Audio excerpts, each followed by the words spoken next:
una pequeña, muy pequeña, imagínense, 27 años, todas las anécdotas que tengo son innumerables.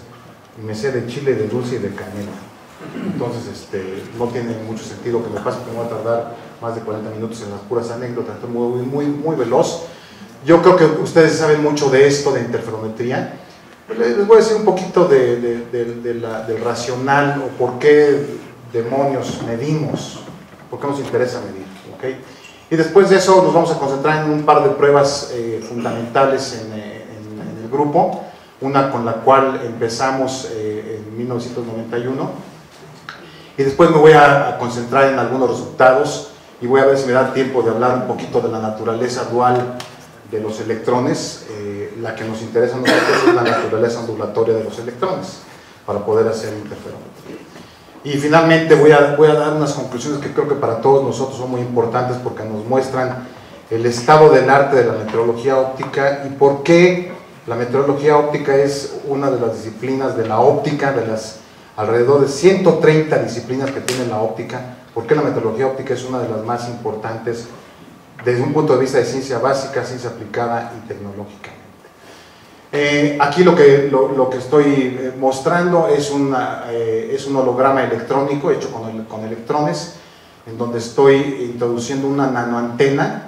Esas nanoantenas, un estudiante mío de maestría, Daniel Luis, ¿estás por ahí, Daniel Luis? Está trabajando con estas antenas junto con Mauricio Flores. Lo que hacemos aquí es caracterizar la radiación electromagnética de la nanoantena, y esto se manifiesta en el mapa de fase que se ve del lado derecho. Cualquiera que quiera consultar esto, salió en esto es en Optics Express, y además es una patente internacional que está aquí, que resultó con esto. Muy bien. 1991 es cuando empezamos. Yo regresé en la primera camada de repatriados del CONACYT, fue el doctor Miguel José Yacamán, estuvo en CONACYT en el área de científica, inventó estas repatriaciones para traer a personas que estábamos fuera de México a incorporarlas al país. Entonces yo y mi hermano, que está allá atrás, Bernardo, fuimos la primera camada de repatriados en 1991. Pero el trabajo en holografía se remonta a 1983. Aquí está una publicación del Sol de León, no alcanzan a leer aquí, pero era de abril de 1984, cuando estábamos celebrando el aniversario del CIO. Y aquí, en la siguiente, lo vamos a ver más fácil, está el doctor Daniel Malacara, entonces director del CIO, está Nicolás Stavroudis, que en paz descanse. Aquí vemos al doctor Servín, por acá. Desde luego, este soy yo, aunque ustedes no lo crean. Muchos de ustedes no nacían cuando esto pasó.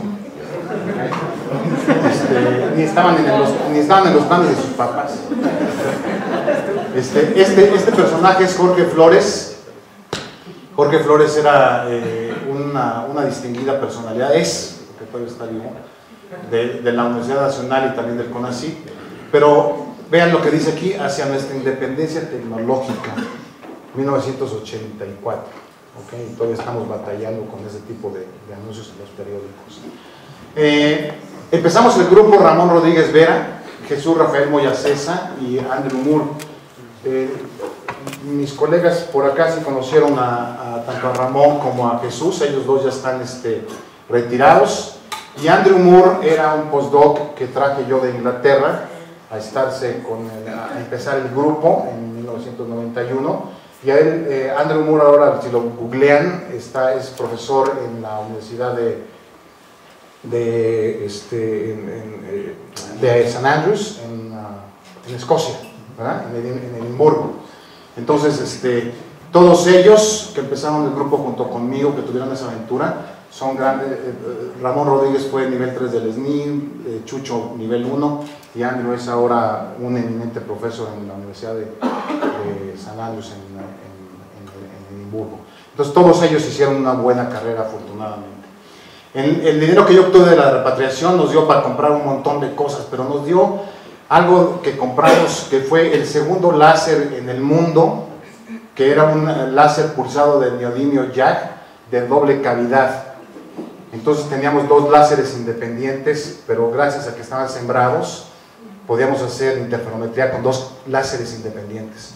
Y eso fue algo que a mí me tocó hacer. Esta es la portada de una revista en Europa, en donde sale su servidor de ustedes con el primer láser pulsado de doble cavidad. El segundo lo tenemos aquí en uno de los laboratorios, pero eso fue dinero que me dio a mí el CONACYT para la beca de repatriación, para comprarme el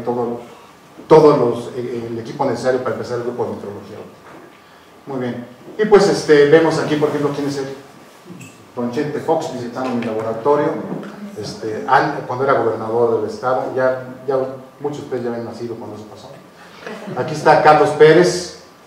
En el laboratorio estamos haciendo pruebas de derrotación. Por ahí tengo ya un alumno que va a hacer de rotación.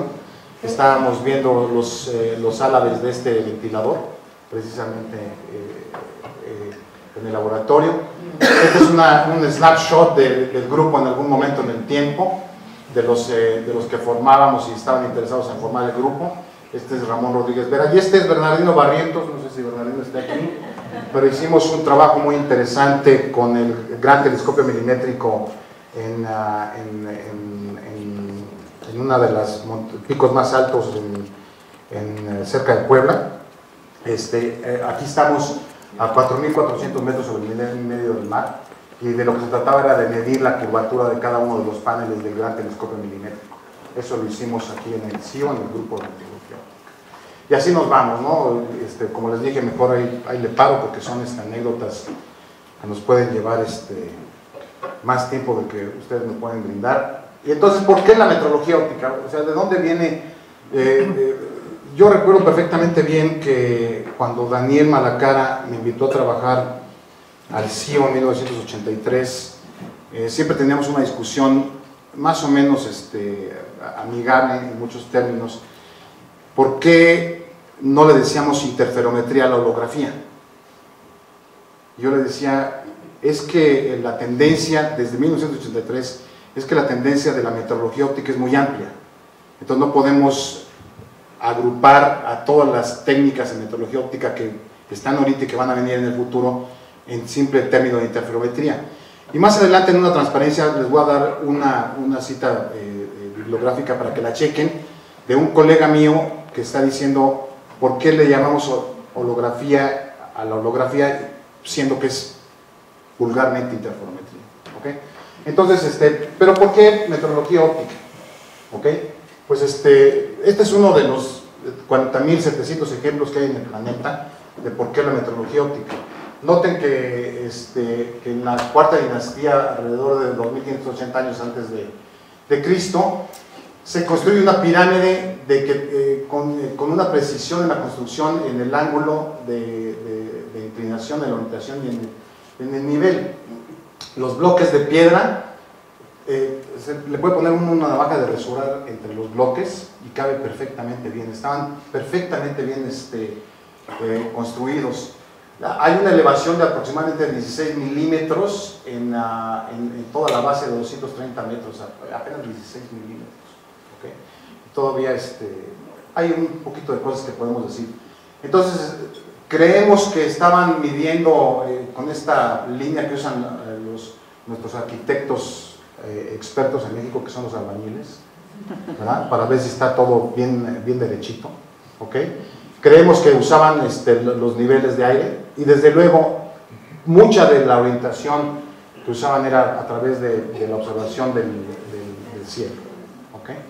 Y luego, ¿alcanzan a ver bien allá atrás o me apagan esta luz que está acá? Alguien, por favor, que sepa cómo se apaga la luz. Yo debería saber. Porque hicimos en mi época hicimos auditorio. Gracias, Roberto.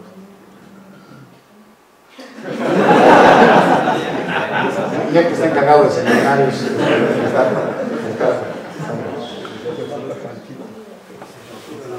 bueno, si alcanzan a ver, esta es una piedra donde tiene la medida del pie, la medida de la mano. que era como medían antes, ¿verdad? Medían con el pie, y son medidas que encuentra uno en el Museo Antropológico de Piraeus en Grecia. Entonces aquí tengo una mano y aquí tengo un pie, ¿verdad? Entonces el pie clásico, y desde luego a raíz de eso tenemos un montón de unidades de medida, ¿no? Tenemos el tenemos por ejemplo el pie, la yarda, tenemos el cable, la milla, y todo esto se medía conforme la medida del pie, conforme la medida del pulgar, por ejemplo la pulgada, ¿ok? Y etcétera. Bueno, entonces me voy a dar un brincote de estos tiempecitos ancestrales a nuestro queridísimo Thomas Young, que en 1803 hizo su experimento con una lámpara de luz no coherente. Sin embargo, estableció un patrón de franjas que le dio la medida ondulatoria a lo que mucha gente decía que la luz era solamente compuesta por partículas, ¿okay? Entonces Thomas Young, a raíz de este experimento, establece la metrología óptica como una disciplina científica. Entonces me voy un poquito más rápido, me voy saltando años tras años. Después tenemos la referencia óptica del metro. En París en 1892 era la referencia del cadmio, y ahora en 1983 la referencia del metro es la que está dada aquí, pero todo fue a través de la invención de Albert Michelson y su interferómetro. Esta es una foto que se puede ver en el museo donde está el primer interferómetro de Michelson, donde pueden ver la fuente de luz, la camarita y los espejos. Aquí ya todos saben cómo funciona este experimento. Y hubo después un desarrollo sistemático de instrumentación. Y de los primeros instrumentos que empezamos a ver después de los telescopios son los microscopios, en donde tenemos a Ernst Abbe, a Carl Zeiss, y desde luego después ya nos vamos al siglo pasado, unos brincotes que me estoy dando en el tiempo, ¿okay? Y tenemos dos descubrimientes o dos invenciones que son torales para lo que ahora yo conozco como metrología óptica. Una fue la invención del láser por Theodor Maiman et al., ¿verdad? Desafortunadamente a Maiman no se le reconoció con el premio Nobel por la invención del láser. Y les recuerdo que cada 16 de mayo a partir del año pasado es el Día Internacional de la Luz, para que estemos atentos, hay que celebrar. Y este es un holograma de Denis Gabor, el inventor de la holografía. Aquí lo pueden ver. Este holograma pocos lo hemos visto. Es posesión de un alemán. Y bueno, él fue el inventor de holografía. Y Denis Gabor realmente se sentó en su descubrimiento, en su invención, porque realmente él lo que estaba buscando era corregir las aberraciones de un microscopio electrónico, y con eso inventó la holografía. Entonces él se olvidó de la holografía hasta más o menos los años 60, estuvo sentado aproximadamente 12 años y lo dejó en el escritorio. En 1971 Denis Gabor se ganó el premio Nobel por holografía, ¿okay? Entonces no se desesperen cuando descubran algo y lo pongan en un cajón, no se desesperen porque eventualmente alguien le va a dar un uso. Y después tenemos otro gran salto en la historia, que fue la combinación del láser y los principios holográficos, y lo que se llama la holografía comportadora de frecuencia. Y estos son el famosísimo Emmett Leaf y Yuri Supadnik en la Universidad de Michigan, y este es el famosísimo arreglo para hacer hologramas. Ya muchos de ustedes, estoy seguro que la mayoría de ustedes, salvo mis colegas de Colombia, pero muchos de ustedes no han hecho un holograma con una placa holográfica, y eso es verdaderamente fascinante, hacer hologramas con placas holográficas, porque uno lo puede traer aquí, el pedazo de vidrio, lo ilumina correctamente y puede proyectar la imagen virtual del holograma, y de hecho puede hacerlo bailar. Aquí en el CIO, cuando esto pasó en 1983, teníamos una demo de la chica que aventaba el beso, no sé si alguna vez la vieron por ahí, inclusive en videos. Aquí lo tenemos en el CIO, era una mica con un foco en medio, y a la hora que rotaba, pues la chica hacía, nos aventaba un beso, ¿no? Y era una modelo diferente de la que aparece en los típicos modelos de procesamiento de imágenes. Muy bien, me voy a saltar. Luego tenemos la holografía interferométrica como tal. Y aquí tenemos al famoso Carl Stetson con Julius Ostrowski en una foto en 1990 en uno de los congresos a los que tuve oportunidad de ir, y la típica fotografía de un instrumento que entra en resonancia con sus modos de vibración bien puestos sobre la guitarra, ¿no? Entonces hay muy buena justificación en estos para rompimientos de modelos con invención de láser, de holografía, y desde luego la holografía interferométrica para que se construya y se fortalezca la metrología óptica. Y era donde yo precisamente le decía mucho, muy bien, gracias Panchito, sí. Le decía, estaba bien fácil para la cosa. Me deben 10 minutos,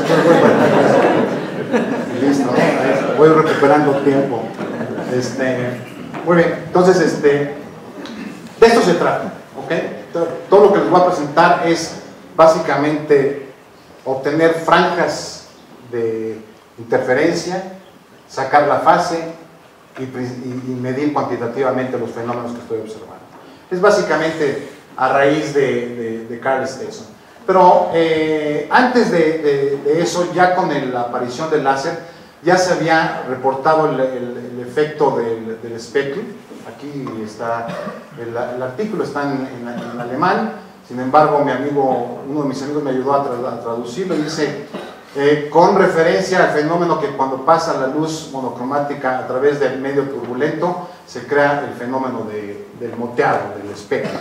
¿Okay? Es un artículo de 1962, acá tienen el autor, Braunbeck, lo pueden ver para los que sepan leer alemán. Hay como 5 personas en el mundo que saben leer alemán, el resto habla inglés, ¿no? Es difícil, pero bueno, en fin. Entonces, ya tengo un buen pretexto para hacer metrología óptica, ¿no? Ya sé todo lo que necesito históricamente con este tipo de las pirámides y todo eso. Ya digo yo, bueno, ahora qué quiero hacer, quiero medir, porque ya tengo las herramientas, tengo luz monocromática y tengo además el fenómeno de interferencia. Muy bien, entonces aquí tengo los métodos de medición disponibles. Tengo electrónicos, mecánicos, ópticos, acústicos, neumáticos, rayos X, líquidos penetrantes, y la lista está por acá, ¿no? Pero a mí, y yo lo que trabajo es en la metrología óptica, entonces me voy a la parte óptica. Entonces tengo todos estos métodos que están aquí. Yo les voy a presentar una tablita bien interesante que les va a gustar mucho a muchos de ustedes. Y por ejemplo, el electrónico con el que nos peleamos muchas veces es con las galgas extensiométricas o los strain gauges, ¿okay? Entonces, pues básicamente lo que quiero hacerles notar es que todos estos que están aquí, ¿qué es lo que miden? Forma, microtopografía, fallas en superficie, acústica, dinámica, deformación, faltas en materiales, etcétera, etcétera, etcétera. Híjole, y se ve bien, esta es la tablita mágica. Bueno, pero la metrología óptica yo básicamente la dividí en todos estos métodos. Tengo la interferometría clásica, que necesita luz coherente. Yo les aseguro que si todos vienen acá y ven acá, se ve bien. Entonces ahí los que vayan a diseñar este tipo de cosas tengan cuidado de esto, no corresponde.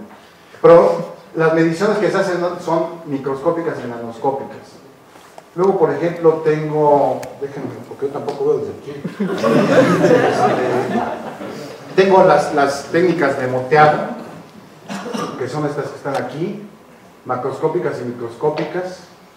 Ok, tengo la microscopía confocal, puedo hacer mediciones microscópicas y nanoscópicas, y así me voy con esta tablita. Esta tablita tiene aproximadamente 10 técnicas clasificadas en metrología óptica, las cuales nos sirven para hacer mediciones, y todas estas técnicas son complementarias. Dependiendo del problema que yo tenga, uso cualquiera de ellas. pero todas ellas son complementarias, ¿ok? Entonces es bueno saberlo, que tengo una gran variedad de cosas para hacer metrología óptica. Me voy bien rápido en esto porque ustedes ya tomaron clases de esto conmigo en el propedéutico, en algunos casos y en algunas de las materias que damos en la especialidad.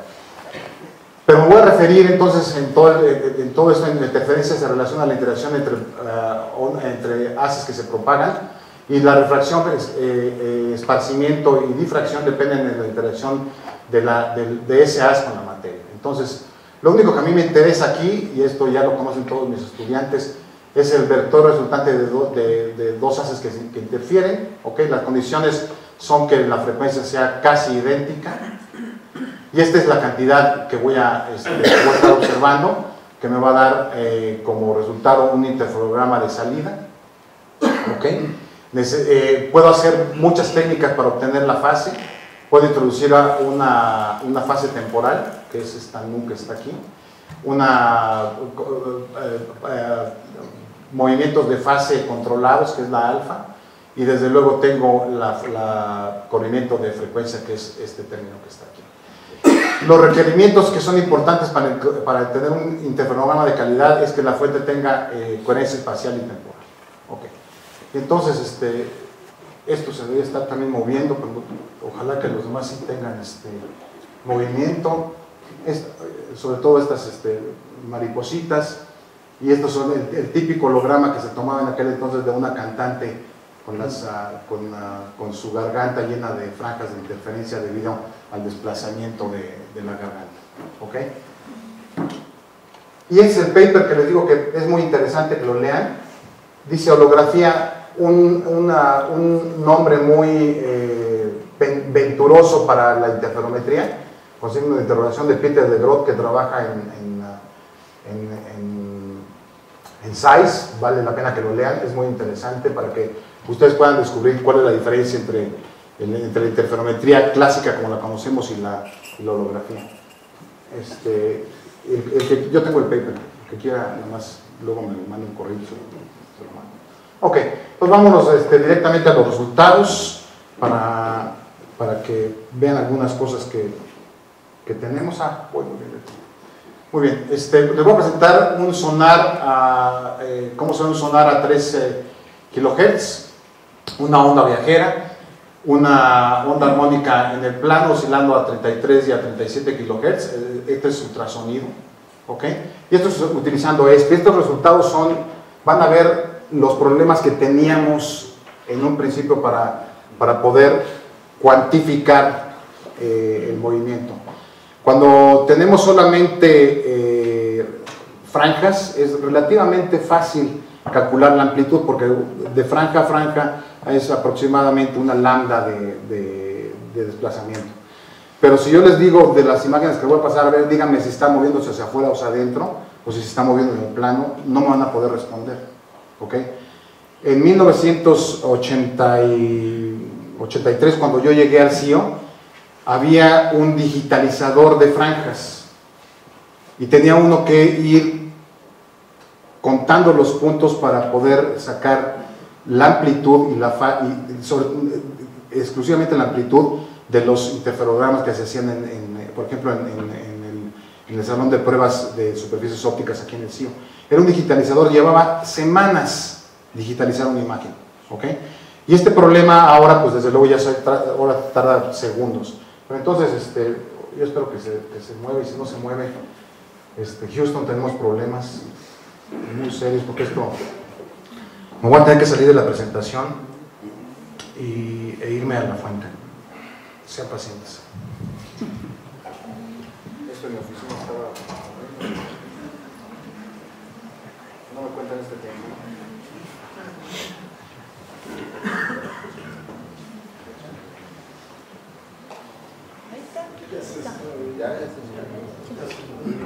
¿Ya se movió?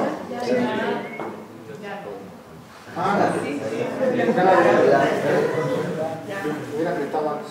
Ya.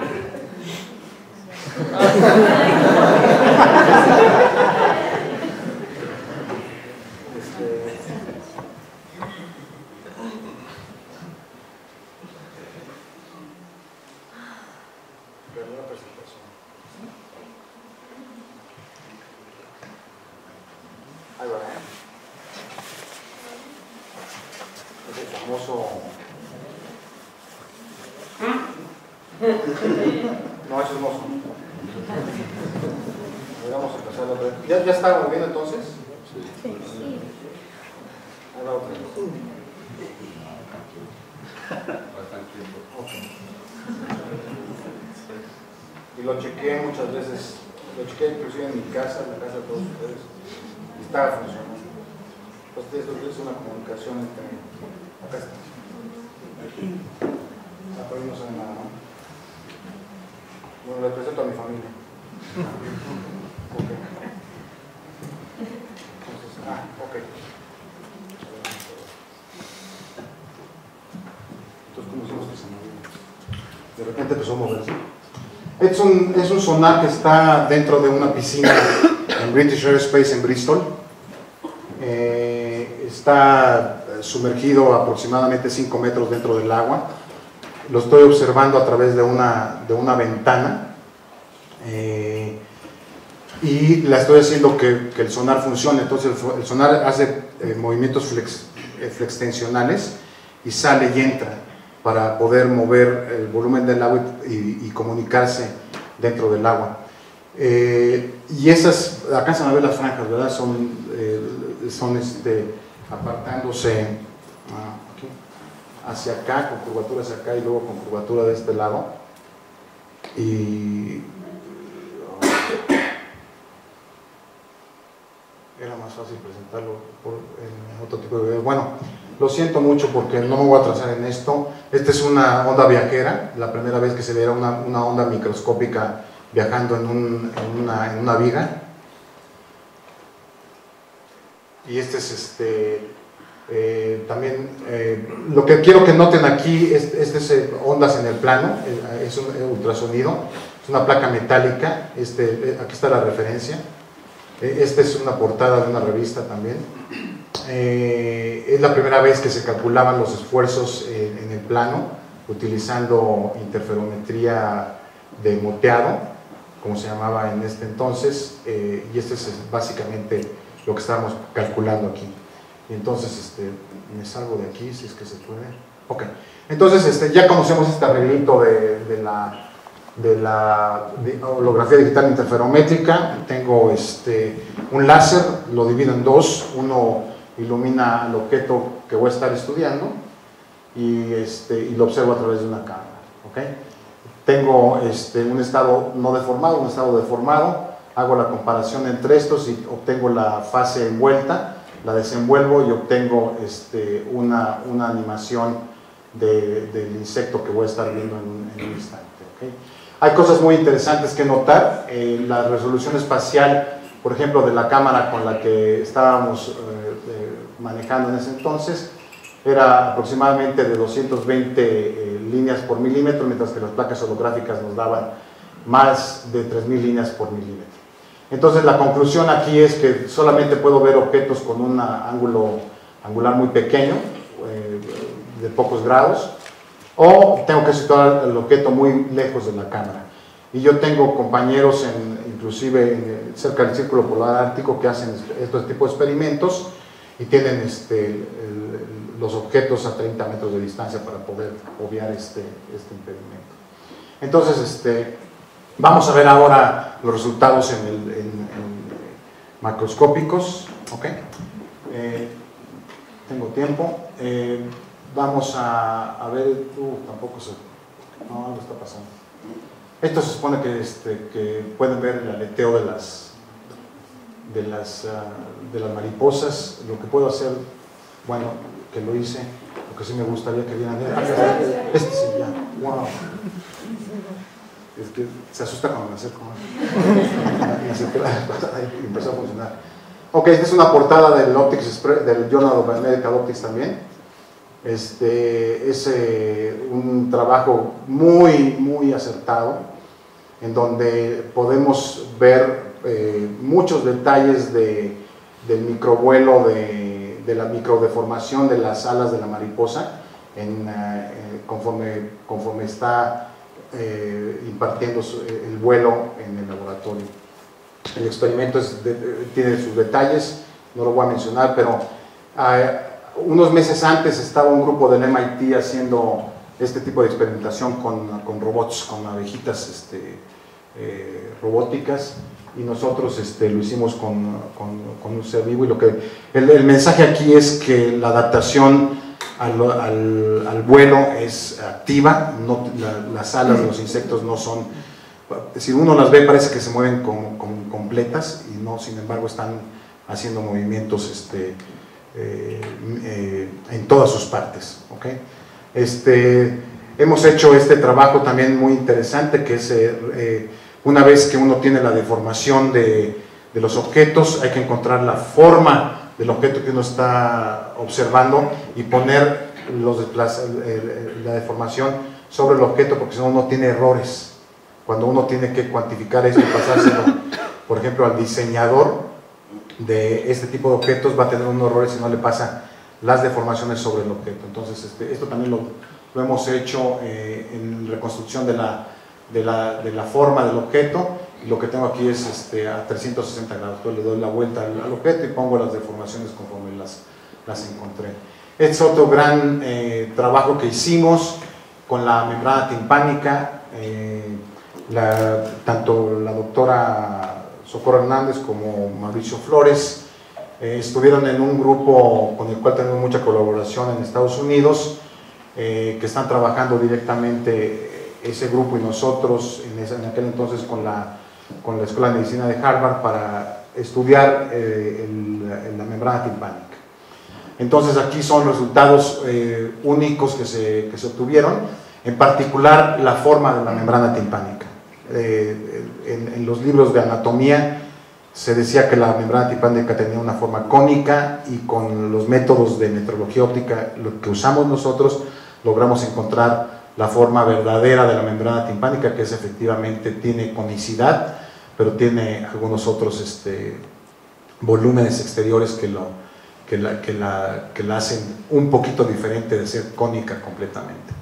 Y este es un mapa de esfuerzos que obtuvimos en la misma membrana timpánica. Entonces, como ya tenemos la forma de la membrana timpánica, podemos poner los esfuerzos puntualmente en cada una de las partes de la membrana timpánica, ¿okay? Es un trabajo que se ha ido desarrollando. Ya cuando estuvo también de postdoc Mauricio Flores, empezaron a hacer un otoscopio, que es un instrumento que puede medir la membrana timpánica y puede ver todo este tipo de deformaciones. Como les dije, vamos a hacer grandes saltos. Hemos hecho muchas cosas alrededor de la membrana timpánica, también de las cuerdas bucales, pero ahora les presento el trabajo que hemos hecho en hueso, para estudiar la deformación del hueso con y sin perforaciones. Les quería presentar esta máquina. Tiene un nombre, ¿verdad, Mauricio? Bueno, le pusieron la colombianita. Y le pusieron la colombianita, ¿okay? Porque la hizo un colega de ustedes que estuvo con nosotros, que viene de Colombia. Hizo este instrumento muy preciso, que básicamente comprime el hueso, ¿okay? Comprime el hueso. Y entonces lo que podemos hacer es estudiar el hueso y ver cómo la compresión, porque los ortopedistas lo que les interesa antes y después de la cirugía es ver cómo se comprimen los huesos, ¿okay? Entonces algunos colegas en Inglaterra lo que hacen cuando hacen esta operación, ponen sensores de fibra óptica para estar midiendo fuera ya cuando están implantados, pueden medir cómo están estos esfuerzos. Entonces pues nosotros lo hicimos aquí con este huesillo que está acá, ¿okay? Con varios huesos, y la publicación también aquí está. El que tenga interés en este tipo de cosas me pregunta a mí, a Coco, a Manuel, y todos les podemos dar las referencias bibliográficas, ¿okay? Mauricio ha estado trabajando recientemente con hidrogeles de colágeno, ¿okay? Es un holograma de los hidrogeles de colágeno. Interesante, porque de aquí vamos a poder hacer propagación de ondas, propagación de campo cercano, para encontrar detalles particulares de los hidrogeles. Este es el primer holograma que obtiene Mauricio trabajando con el grupo de colegas aquí junto en la Universidad de Guanajuato, ¿okay? Este es otro ejemplo. Es un dispositivo holográfico pero en transmisión. Entonces tenemos aquí un cubet en donde ponemos lo que queremos observar, líquidos, puede ser granos, material biológico, lo que nosotros queramos. Lo interesante de este dispositivo es que tiene un brazo para amplificar las muestras, de tal manera que puedo empezar con una muestra como la que está aquí abajo y puedo ir moviendo el brazo, solamente deslizándolo sobre un riel y empezar a encontrar micro detalles del objeto. Entonces, esta es una prueba de concepto que hicimos antes de la publicación. Tenemos gotas de agua sobre la superficie del cubet, tenemos un polímero aquí, tenemos agua y tenemos un cubreobjetos. Entonces se ve que puedo diferenciar entre las diferentes componentes que están dentro del cubet. Entonces estamos en posición de empezar a ver, por ejemplo, efectos de convección térmica como se presenta aquí en este diagrama, de tal manera de que ahora ya no necesitamos 3 semanas para presentar los mapas de fase, sino que tenemos una resistencia en la parte de abajo, caliente líquido, y entonces, ¡pum!, tengo todo el fenómeno de convección. Esta es la superficie del líquido aire, y aquí del lado derecho tengo el mapa de fase, aquí está convertido en grados. Entonces puedo ver cómo se empieza a repartir el calor para la segunda ley de la termodinámica dentro del líquido en el cubet. Y esto, si quiero, lo puedo hacer a través del tiempo, a los 6 segundos, a los 16 segundos, veo cómo va subiendo si se dan cuenta, aquí va a empezar el fenómeno, sube, choca y se distribuye. Eso es el mapa de fase envuelto, ya es envuelto. Entonces puedo hacer un historial de esto fácilmente. Antes esto era, cuando estoy diciendo antes, estoy hablando de quizá 5 años atrás, esto era materialmente imposible medir, ahora lo puedo hacer de manera relativamente fácil. Y aquí tengo, por ejemplo, líquidos con diferente viscosidad. El fenómeno es impactante porque tengo aquí la diferenciación entre los dos líquidos. ¿Ok? Cómo se distribuye cuando combino el líquido, uno con más viscosidad que el otro, ¿ok? Y se pone con franjas horizontales como las que puedo ver aquí. Quiere decir que ya tenemos está estacionario y el estacionario en la parte de abajo. Hemos hecho también estudios más recientes que nos acaban de aceptar la publicación. En Optics Express, aquí está Gloria presente, me da gusto verla, en granos de polen. Entonces ahora con este mismo instrumento podemos medir, en vez de tener un microscopio, podemos medir el tamaño de los granos de polen sin mayor dificultad. No tenemos que comprar un microscopio de varios cientos de miles de dólares para poder observar el fenómeno.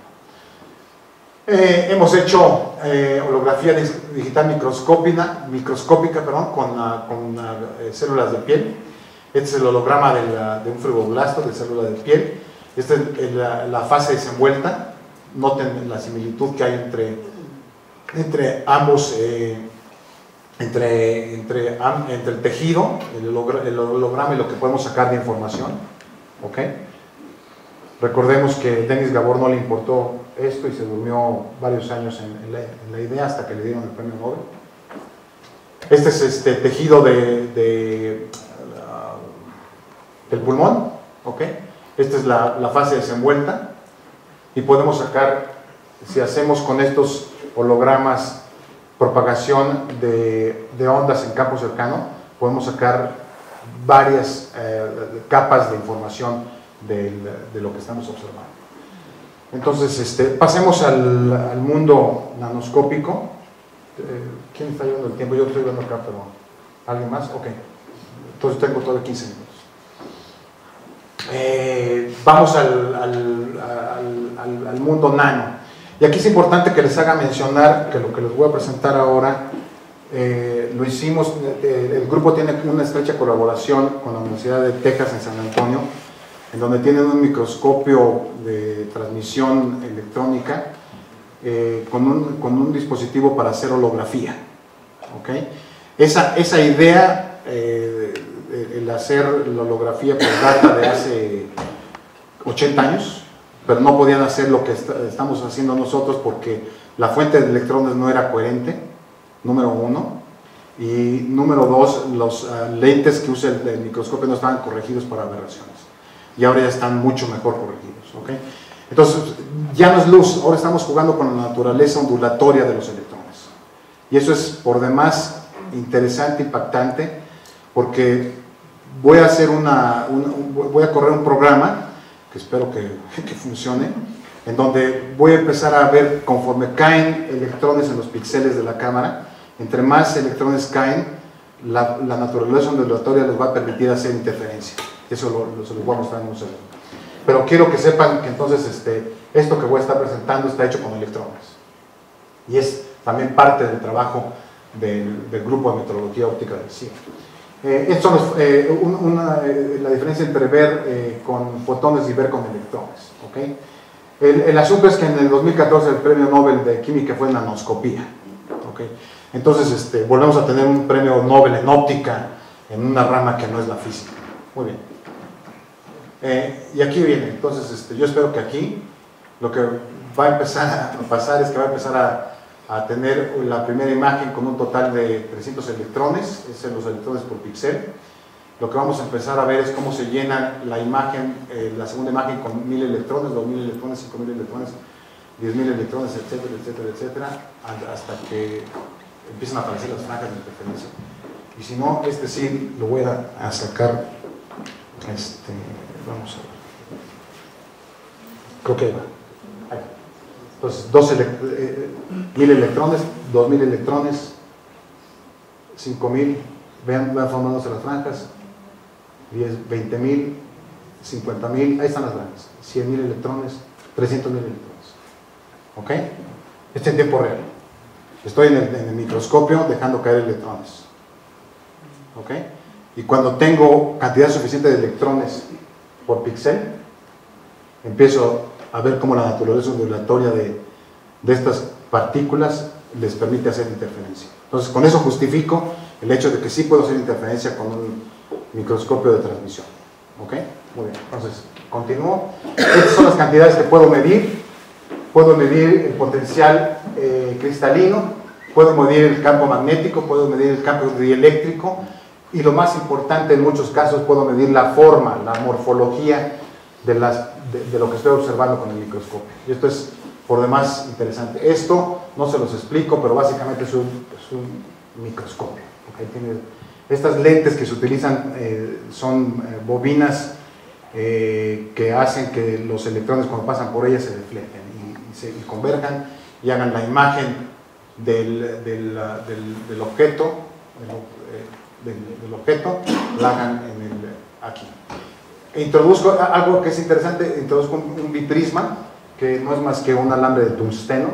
El alambre de tungsteno lo cargo con voltaje y entonces cuando pasan los electrones se desvían. ¿Okay? Y eso me hace que tenga el haz objeto y el haz de referencia. Muy bien. Okay. Entonces puedo medir el grosor y la forma de la muestra, puedo medir el potencial electrostático, puedo medir el potencial magnético, inducción magnética, los estados de magnetización de la muestra, y puedo medir inclusive la geometría, los esfuerzos de la muestra. Entonces les voy a presentar tres resultados, todos están publicados. Perdón, el nanómetro no lo publicamos, se acaba de, apenas se acaba de ir a publicación. Entonces voy a determinar la morfología superficial de una nanopartícula de oro, es un decaedro. ¿Okay? Aquí está la referencia por si la quieren ver. Entonces saco los hologramas, el mapa de fase, puedo medir con los programas que tenemos aquí, que hemos construido, puedo medir un perfil aquí en medio. Entonces este es el perfil, y si no están convencidos, aquí está la nanopartícula, y no es una caricatura, ¿no? Es la nanopartícula, lo que la estamos haciendo nomás es girar. ¿Okay? Entonces la nanopartícula es un decaedro de oro, se ve muy bien. ¿Okay? Es novedoso el asunto. Ahora tengo una bacteria. La bacteria tiene, aquí está todo el conjunto de lo que compone la bacteria. Los puntitos son nanopartículas de oro. Entonces aquí el trabajo que teníamos nosotros era encontrar la forma de la bacteria. ¿Okay? Entonces, ¿qué hacemos? Metrología óptica. La metrología óptica con luz se desarrolló mucho más rápidamente y está mucho más desarrollada que la metrología óptica con electrones. Y esto es porque la de electrones es mucho más cara que la. Esta es una de las razones. Y la otra es que los instrumentos, los microscopios en electrónica fueron más lentamente desarrollados que los láseres. Y aquí está, ¿no? Entonces, esta es la forma de esta chiva, que está aquí, de esta bacteria. ¿Okay? Y aquí se ve la nanopartícula de oro. ¿Le alcanzan a ver?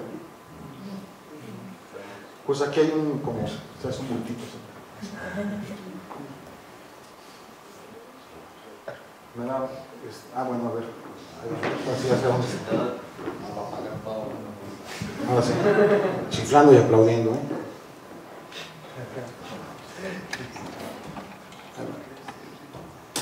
¿Así? Ahora sí ya se ve, aquí está. Ok, entonces está aquí en la mera puntita. Aquí está, sí ya la ven, ¿no? ¿Todavía no? Pues ya pagué todas, ya no hay más que pagar. Pues, bueno, si no, luego les puedo pasar este dato, ¿no? Luego esto lo estamos haciendo, esto está en, tenemos a Natalia haciendo su doctorado en este asunto, está trabajando con Mauricio y con Coco, y desde luego yo estoy metido en esto también. Los melanomas vistos con un microscopio óptico. Este es con el confocal. Si meto la pata en algo me dicen Mauricio y Natalie, por favor. Este es con el confocal, y este es el mapa de fase envuelto, el mapa de fase desenvuelto. Aquí se ve el núcleo del melanoma, y esta es una simulación tridimensional de lo que pasa con el núcleo del melanoma, y esto debería estar funcionando. Aquí tengo una película de la intensidad de propagación por ondas de la fase y la fase, pero vaya, no se ve, qué pena. Debí de haber venido un día antes a ver cómo. Me queda todo el tiempo. Entonces, bueno, esto créanmelo, se ve muy bonito porque estamos haciendo propagación de la onda a través con un solo holograma podemos propagar hacia atrás y hacia adelante. Y cuando hago eso, la simulación me permite ver detalles de la célula que no son posibles de ver de cualquier otro medio. Entonces, como recupero con la metrología óptica que estoy utilizando, en particular la holografía, recupero la amplitud y la fase, entonces puedo estar viendo amplitud abajo de unos nanómetros abajo de la imagen y unos nanómetros arriba. ¿Okay? Pero esto es bien interesante porque me permite ver la estructura de la célula, y en este caso, para el melanoma en particular, se alcanzan a ver esto de aquí, es el núcleo de la célula de melanoma, parece un volcán, parece la parte de arriba de un volcán. ¿Okay? Muy bien. Y esto me da tiempo para platicar con ustedes sobre mis conclusiones y dejarles ver por qué la metrología óptica es importante, no solamente para generar ciencia básica, ciencia aplicada y tecnología, sino porque tiene una gran aplicación en muchas áreas del conocimiento humano. Déjenme, para aquellos que estén con comezón sobre publicaciones y todo este tipo de cosas, déjenme mostrarles las siguientes gráficas como conclusiones de por qué la metrología óptica. ¿Okay? Y por favor, fíjense mucho en la tendencia y no solamente en los números. Los números son importantes, pero la tendencia es mucho más importante en este caso. ¿Okay? Esto tenemos a junio del 2018, una una contabilidad de los artículos, que esto quiere decir el número de artículos publicados por año, dedicados solamente a la metrología óptica, desde 1990 al 2017. Empezamos muy bajito, ¿verdad? Porque teníamos el problema de la digitalización. Pero vean ustedes ya acá, en 2015-2016, vean ustedes la tendencia. ¿Okay? Estamos hablando de cerca de 2.300 artículos por año en metrología óptica. ¿Ok? Muy bien. La referencia es, esto lo pueden checar ustedes, ¿eh? La referencia es la base de datos de la Optical Society of America. Esto fue el 28 de junio del 2018, esto es lo que lo estoy presentando. Las patentes también, la tendencia es irse hacia arriba en metrología óptica. Esta es la Asociación Mundial de Patentes. Esta es como la buscas, si ustedes lo quieren buscar. Se llama OSA, al Infobase y pone metrología, y aquí están todos. ¿Okay? Entonces, ¿qué tenemos ahora? Las ventajas de la metrología óptica. Y por ahí alguien me puede decir, oye, se te pasaron algunas. Esas son, en mi opinión, las ventajas de la metrología óptica. El campo de visión que tenemos, la respuesta rápida, el procesamiento ya ahora es muy rápido, alta resolución, alta sensibilidad, y la metrología óptica es muy invasiva, y eso es bien importante. ¿Okay? Y además podemos medir más de 10 órdenes de magnitud de rango. Entonces podemos medir desde milímetros, arriba de milímetros, hasta abajo de nanómetros. Inclusive ya hay un paper por ahí que va a aparecer pronto, en donde ya están midiendo picómetros. ¿Okay? Entonces la resolución en ese sentido va mejorando. Hay retos, y qué bueno que hay retos, si no nos quitan la chamba, ¿no? Si no hay retos, ya ¿qué hacemos? Precisión, medir superficies, por ejemplo, en la industria de la litografía. En la industria de la litografía, la litografía es un campo de la óptica, es grabar en piedra de las raíces griegas. Es un campo de la óptica en donde se hacen trillones de dólares al año, pero tiene que ver con la óptica. Y medir los contornos de los microchips y todas estas cosas que se hacen con la litografía es un reto, el medir la superficie. Medir los materiales en producción, precisamente en litografía, la digitalización, y desde luego vamos a tener millones de data. El famoso Big Data Challenge es importantísimo para nosotros, porque vamos a tener, y me imagino que para muchos campos de la óptica, este es un problema serio. Tenemos que cambiar los modelos con los que hacemos la metrología óptica, tenemos que adaptarlos a las necesidades actuales. Y desde luego, esto es algo que es día con día. Cada día tenemos, sobre todo los sensores de las cámaras CMOS y todo esto que viene avanzando, cada vez nos va a dejar ver con más resolución los resultados que tenemos. Muy bien. Entonces, me pedían que dijera cuáles son las áreas en las que el grupo de metrología está trabajando. Biomedicina, desde luego.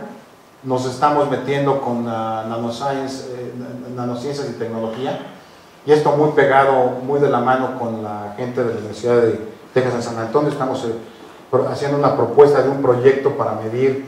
Ellos están creciendo células de varios tipos, nos las mandan a nosotros para hacerlas principalmente con luz, pero allá las vamos a hacer con electrones. Entonces estamos haciendo células de Alzheimer principalmente, y me faltó las melanomas, claro, y los de melanomas. Entonces esto nos vamos a meter fuertísimo con esto, la optomecatrónica, y desde luego esto puede ser el ganador, pero en México desafortunadamente no tenemos, que yo sepa, industria litográfica como tal, pero en Alemania sí, y como tenemos 3 grupos con los que estamos conectados, qué bueno, ¿cómo se me va a pasar con un minuto? conectados muy de cerca con la Universidad de Stuttgart, con en el vías en Bremen. En particular con ellos dos estamos muy conectados, ellos sí tienen interés en las cosas de litografía, vamos a estar participando con ellos, supongo yo. Este es el equipo. Coco, muchas gracias. Mauricio, gracias. Carlitos, que se acaba de jubilar, y Manuel de la Torre, que nos está viendo de allá de Aguascalientes. Y según yo, también me pidieron que, pues esta es la lista que aparece en la página web del CIO. Las pruebas ópticas no destructivas, estos son los investigadores que dijeron que están haciendo pruebas ópticas no destructivas. Ok, creo que es aproximadamente un tercio de los investigadores en el CIO. Y si me voy y soy más estricto y digo metrología óptica, yo les podría decir que el 90% de los investigadores en el CIO hacen metrología óptica, de alguna manera u otra, porque estamos utilizando la óptica para hacer metrología. Okay. Muchas gracias por su atención. Y esto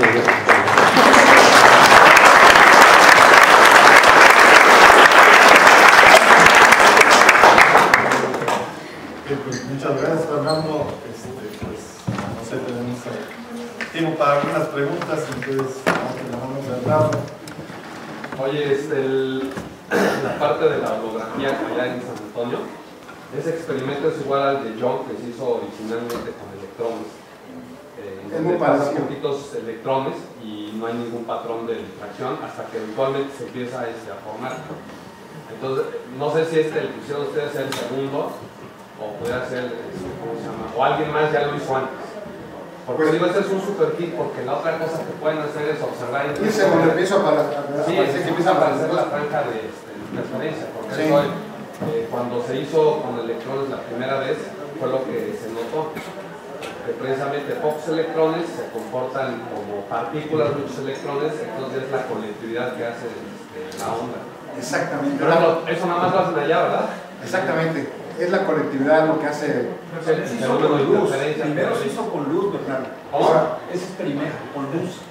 No, también se hizo con luz. Ah, claro, finalmente es en luz, claro. Sí. No, pero yo digo la parte electrónica, o sea, la parte material, ¿no? Las dualidades. Bueno, déjame nomás te comento, sí, eso es bien interesante. Este experimento lo dio Joe Everly. ¿Tú sabes quién es Joe Everly? En Rochester, exactamente. Es un topo, me lo pidió. O sea, básicamente él ya lo que está haciendo junto con su equipo es precisamente eso que me estás diciendo. Cuando jamás lo había visto, con electrones. Claro, no es para ti lo que tienes es una maquinita muy ya bien afinada para hacer un montón de cosas de cuántica básica. Esa es una, y la otra, donde tienes el líquido que está, empieza a calentarse. Habías de platicar con los colegas acá de la DSI que hay termodinámicos que lo van a buscar este tipo de resultados experimentales, en particular Ana Laura, para ver esos flujos. Ahí tenemos un montón de trabajo, porque el instrumento es nuevo, la propuesta del instrumento es nuevo, tiene un año, y ahorita ya hemos sacado varios trabajos en eso. Pero es bien interesante porque no tienes, básicamente puedes ver, no es necesario que lo incrustes en un cubete, como ya Gloria, no está Gloria, bueno, Gloria, ¿qué estás? Ya no lo hiciste en un cubete, ¿verdad? Ya pusiste. Pero no se pueden llamar sobre un portoquete. Son un portoquete, no necesitas confinarlo. Y acá puedes ver entonces estos fenómenos térmicos, pero también puedes ver fenómenos hidrodinámicos con aire, que son súper importantes. Ver los vórtices, por ejemplo, en Physics Today, acaba de aparecer una publicación de los vórtices de los ojos, de los dientes de león, ¿no? De las plantas de dientes de león, y por qué vuelan las partículas como vuelan. Y eso también está ya en nuestra mira. Quizá ya te lo pasó Manuel, le pedí que te lo enseñara, porque es bien relacionado. ¿Alguna otra pregunta, comentario? Bueno, yo otra, la de las partículas, ya lo habíamos practicado, Sí, las partículas de oro, ¿eso también lo vieron ustedes? Sí, eso está publicado. Allá también no voy a decir el nombre porque se espantan aquí muchos. Sí, ya está publicado. Eso también está publicado porque Primero no se había medido la morfología de la materia, no se había podido medir con precisión. Y aparte que pueda señalar en dónde estás poniendo la partícula en el parámetro especial, menos. Pues eso es algo, y es un anuncio para todos ustedes. O sea, junto con lo que les presenté en conclusiones de cómo va la metodología óptica, me doy cuenta de que sí se publica. El problema es que si quieres publicar en los campos clásicos de la metodología óptica, estás un poco atorado. Si quieres publicar en campos que les presenté aquí, novedosos de la metodología óptica, vamos para arriba, ¿eh? Y además con calidad, porque tampoco el modelo de otros países a mí no me gusta. Ok, pues no sé si no hay preguntas, es porque todo quedó muy claro. Porque están cansados. Pero de todos modos, pues entonces un agradecimiento a Fernando. Muchas gracias.